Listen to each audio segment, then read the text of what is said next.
అంటే దాంపత్య జీవితాలు ఫెయిల్ అవుతున్నది హ్యాపీనెస్ అనే పదానికి అర్థం తెలియకని అంటారు. ఎస్, చాలా వరకు అంతే అని చెప్పడానికి నేను సంకోచించను. ఇంకా వివరంగా చెప్పాలి అంటే ఆనందానికి సంతోషానికి నిర్వచనాలు లేవు అర్థి. నీకు నచ్చిన చీరను నువ్వు కొనుక్కోవడం, లేదు నీ భర్త నీకు తీసుకొచ్చి ఇవ్వడం నీకు సంతోషం కలిగిస్తుంది. కానీ అదే జీవితాంతం ఆనందాన్ని ఇవ్వాలని కోరుకోవడం చాలా పెద్ద పొరపాటు.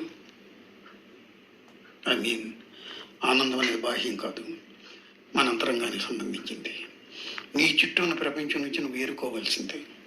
ఒకవేళ ఆ ప్రపంచంలో మనకు కావాల్సిన దొరకకపోతే ఖచ్చితంగా మనలో ఏదో లోపం ఉందని ఒప్పుకోవాలి. మీ లాజిక్ నేను అంగీకరించలేను మహర్షి. పలుపు తాడు కట్టించుకున్న పశువుల మిట్టినింటికి వచ్చినా కానీ ప్రతి ఆడపిల్లకి కొన్ని అభిరుచులు ఉంటాయి.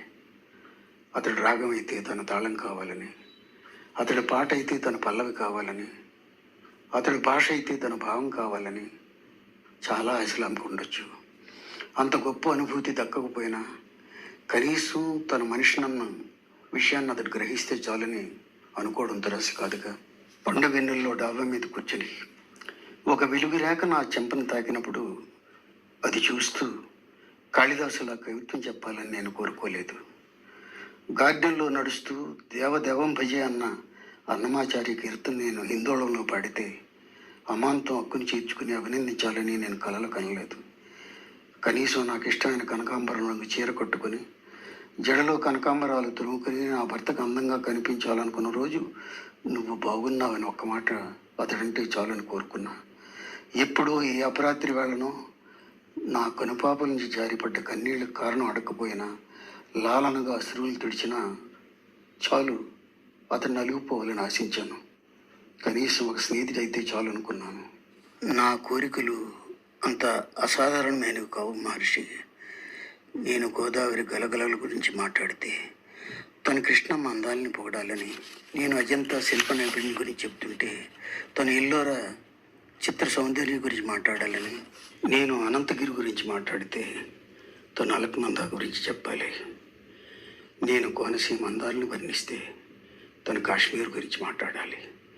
నేను షేక్స్పియర్ గురించి మాట్లాడితే తను మిల్టన్ గురించి చెప్పాలి. పిచ్చి జ్ఞాన తృష్ణ అంతే మహర్షి.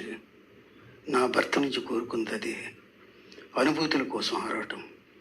ఒక మామూలు ఆలోచన తరంగం అందంగా సరిహద్దులు దాటి అనంతమైన కడలు కెరటంగా మారాలనే ఆకాంక్ష, ఎన్ అంబిషన్. స్పిరిట్ ఆఫ్ హార్మోనీతో మనసులు స్పిరిచువల్ ఎనర్జీగా కలవాలనే ఆశ.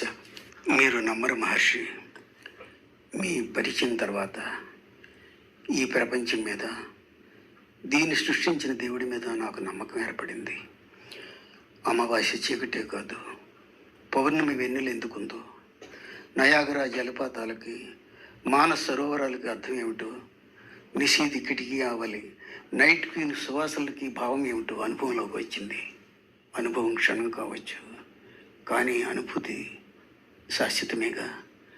అందుకే ప్రతి అద్భుతమైన కావ్యం విషాదంలోంచి పుట్టిందే నిజమైతే ఈ నిస్సహాయత, నిర్లిప్తత చిరిగిపోవడానికి కారణం గల వ్యక్తి మీరే అయితే, ప్రీతి ప్లీజ్ స్టాప్ ఇట్. బిడియంగా తల వంచింది ప్రీతి. ఆవేశంగా అక్కడి నుంచి వెళ్ళిపోయాడు మహర్షి.